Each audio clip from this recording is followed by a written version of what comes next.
In 1864, the United States was embedded in its fourth year of the Civil War. This war, that all said wouldn't last beyond the summer months of 1861, had proven to be the deadliest combat in American history. By the end of the war in 1865, roughly 2% of the population, an estimated 620,000 men, would lose their lives in the line of duty. Following the Union's triumphant summer of 1863, and with Grant's appointment as the new General-in-Chief in the spring of 1864, the United States looked primed to end the conflict and implement peace throughout the nation. However, Union success on the front line was not the only critical issue at hand in 1864. This year was a presidential election year, and Lincoln's re-election was facing challenges both on and off the battlefield. The election campaign season was proving to be difficult.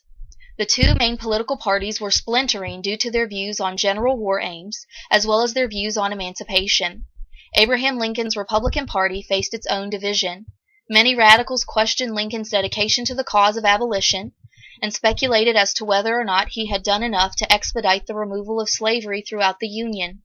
The Democrats were also divided, particularly between the Peace Democrats, also called Copperheads, who wanted an immediate end to the war and would restore the Union with slavery intact, and the War Democrats, who demanded a more aggressive military policy toward the Confederacy. Many felt if the nation had any hope of ending the war, Lincoln needed to be re-elected. Republican leaders realized the need for a movement toward political fusion, hoping to appeal to voters outside of the Republican spectrum.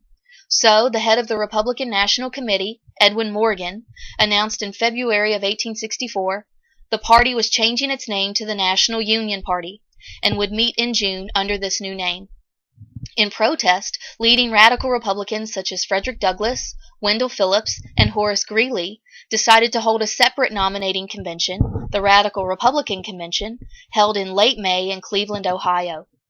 The National Union Party Convention took place on June 7th and 8th in Baltimore, Maryland, where every northern state and even a few southern states under Union occupation sent delegates. During these convention deliberations, Abraham Lincoln was elected unanimously on the first ballot, after some issues with Missouri, as the Union Party's presidential candidate.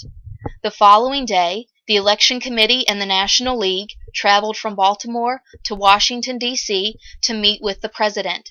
At these meetings, in the East Room of the White House, Lincoln was congratulated on his renomination. The following is the statement he gave to these visitors. June 9th, 1864. Gentlemen, I can only say in response to the kind remarks of your chairman, as I suppose, that I am very grateful for the renewed confidence which has been accorded to me both by the convention and by the National League. In this opening sentence, Lincoln is referencing the introduction just given to him by William Dickinson, governor of Ohio and chairman of the convention.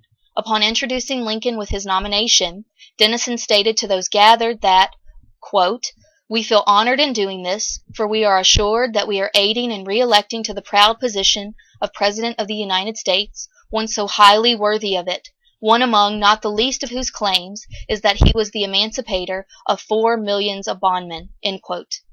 There were also many accolades given to Lincoln at the convention the day before, with one Nebraska delegate calling Lincoln the second savior of the world. The National League or National Union Party, to which Lincoln alludes, is critical to American political history. Lincoln supporters knew a bipartisan action needed to occur to assure his re-election in 1864. So the Republican Party was renamed to appeal to all Americans in support of restoring the Union, not only through a continuation of the war, but through the use of an intensive military strategy.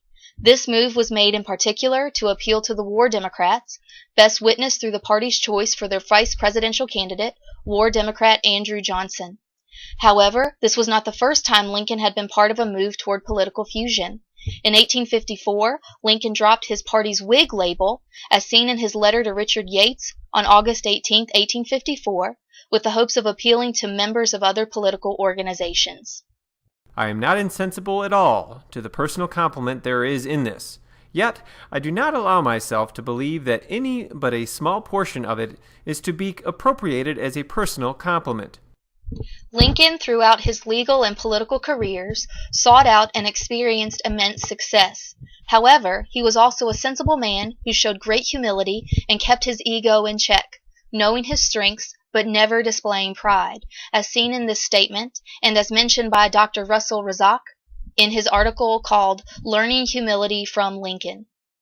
The convention and the nation, I am assured, are alike animated by a higher view of the interests of the country for the present and the great future, and that part I am entitled to appropriate as a compliment is only that part which I may lay hold as being the opinion of the convention and of the League, that I am not entirely unworthy to be entrusted with this place that I have occupied for the last 3 years. When Lincoln mentions how he and the League are alike-minded, he is referencing the National Union Party's platform. Lincoln had just received the final platform hours earlier, all 11 of its resolutions, and was hesitant to endorse it fully, as he mentioned to the committee before attending this current gathering.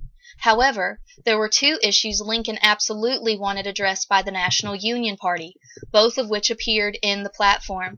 Number 1, absolute Union victory of the Civil War, as witnessed through an unconditional surrender by the Confederacy. This could be viewed as his statement to the, quote, interest of the country for the present. And number 2, the addition of a constitutional amendment banning slavery. This his, quote, interest of the country for the great future. While Lincoln is gathered with ardent supporters, he knows there are many out there who attack him for decisions he has made throughout the course of the Civil War and feel he should be removed from the executive office. When he references the idea that he is not entirely unworthy, he is refuting the attacks by groups like the Radical Republicans, who felt he was not doing enough, and Democrats, who felt he had meddled too much in the affairs of the Army. I have not permitted myself, gentlemen, to conclude that I am the best man for the country, but I am reminded in this connection of a story of an old Dutch farmer who remarked to a companion once that it was not best to swap horses when crossing streams. There were many other candidates seeking the office of the presidency, both inside and outside Lincoln's party. In the months leading up to the Baltimore Convention, names like Salmon Chase, Ulysses Grant, and Benjamin Butler had been acknowledged as potential candidates. Outside of the National Union Party, the Radical Republicans had already nominated John C. Fremont, a general within the Union Army and Republican Party candidate from the 1856 election. While the Democrats had not yet held their convention, potential candidate threats included Thomas H. Seymour, former governor of Connecticut, and Union Army General George B. McClellan. Lincoln's folksy response that it's not best to swap horses when crossing streams alludes to the fact that he had been the executive making the difficult decisions over the past 3 years. He knew the ins and outs of the war and had created the personal and professional relationships needed to assure America's success.